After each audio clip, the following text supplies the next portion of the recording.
Hey everyone, today we're going to be installing mesh on a Trimdek style roof. We're going to be using steel mesh. We're going to be using these Trimdek saddles. The key tools you're going to need: drill, 1/4 inch nut setter, and a pair of tin snips. Let's jump onto the roof rig and have a look how to install it.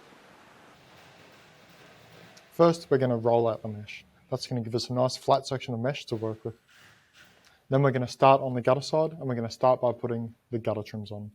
We're going to put the first screw in the first position hole. Make sure the trim's sitting nice and flat, and then we're going to put the screw in the last position, and then come through and do the central ones. Just follow that process along the run of roof, this straight edge of roof. Just butt the trims up next to each other. They don't have to overlap, just butt them up next to each other. Next, we're going to put a little crease in here. Especially important if you've got small aperture mesh like 2mm. It's really going to help that water to change direction and really punch through that mesh into the gutter to ensure that none skates over the top. It's also going to help the mesh just sit really nicely. Next, we're going to put in our notches. Make them at least 90mm long. You can go longer if you want.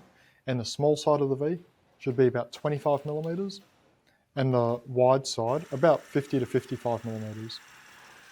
Next, we're going to put in those saddles. You can see where we've positioned them on the edge of that roof sheet.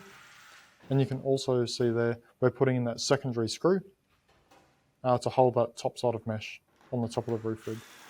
So just follow that process along, notching, put the saddle on, put that extra fastener in the top of the mesh, and that's going to give you a really nice finish.